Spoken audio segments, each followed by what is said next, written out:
My name is Claire Walsh. I'm 28 years old, and I never imagined my own parents would betray me. It all began at what should have been an ordinary family dinner in Missoula, Montana. The clinking of silverware was the only sound in the tense silence until my mother's words cut the air like a knife. "You are not part of this family anymore. Don't come back." I froze, fork halfway to my lips, my chest pounding. My mother's eyes were cold, my father's face expressionless, and my brother Sean smirked like he'd been waiting for this moment. Then, without another word, they rose from the table and pointed to the door. I stumbled outside, heart racing, the lock clicking shut behind me. The house I grew up in no longer welcomed me. I pounded on the door, shouted until my voice broke, but no one answered. My key didn't work anymore. Just like that, my family cast me out. I checked into a cheap hotel that night, staring at the cracked ceiling, trying to understand why.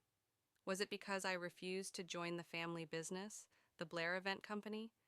Or was it because I dared to chase my dream of writing screenplays instead of carrying their so-called legacy?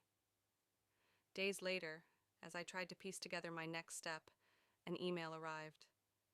The subject line made my stomach twist. Urgent, call immediately. It was from their lawyer. Only a week ago, my family had thrown me out without hesitation, and now, suddenly, they were reaching out through a lawyer, desperate for my help? I couldn't help but laugh bitterly. The Blair family legacy growing up in Missoula, the Blair name carried weight. My mother, Carol Blair, ran the event planning business like a general commanding her troops.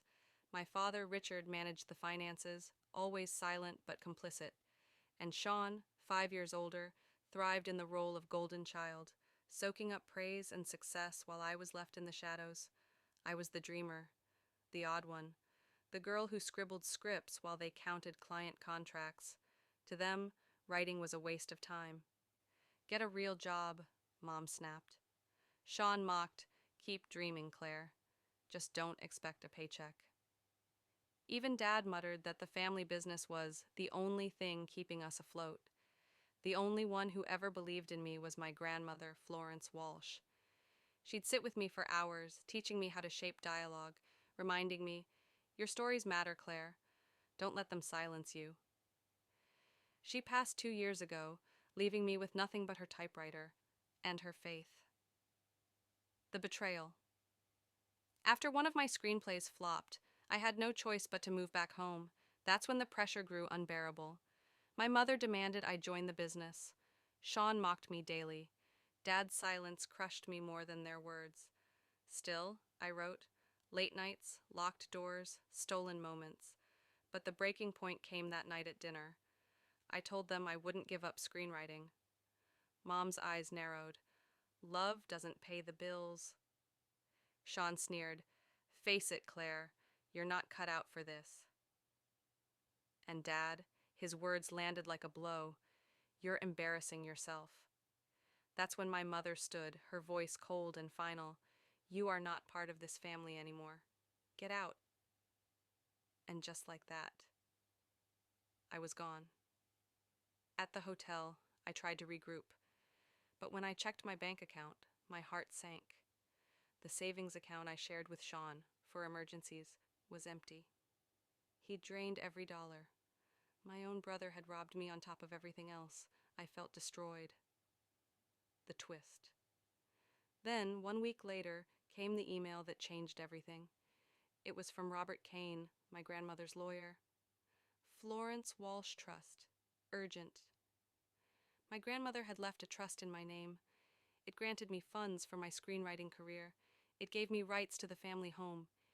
It was her way of protecting me from the very people who had just cast me aside. In her letter, written in her graceful cursive, she said, "I've always known your heart belongs to your stories. This trust is to protect you from those who don't understand. The house is yours. The funds are for your dreams. Don't let them take this from you." Tears blurred my vision as I clutched the letter. My parents had known. They ignored the trust, threw me out, and even changed the locks, illegally. But Grandma had seen it coming. She left me a way to fight back, and this time I wouldn't run. Grandma Florence's letter trembled in my hands as I read the words again. You are stronger than their doubts. I saw your fire when you were a child, scribbling stories on my lap while your mother tried to mold you into something you weren't. This trust is your freedom.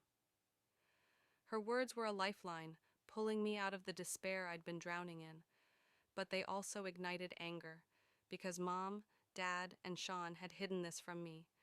They'd locked me out of my own home, drained my savings, and made me feel powerless. How could they?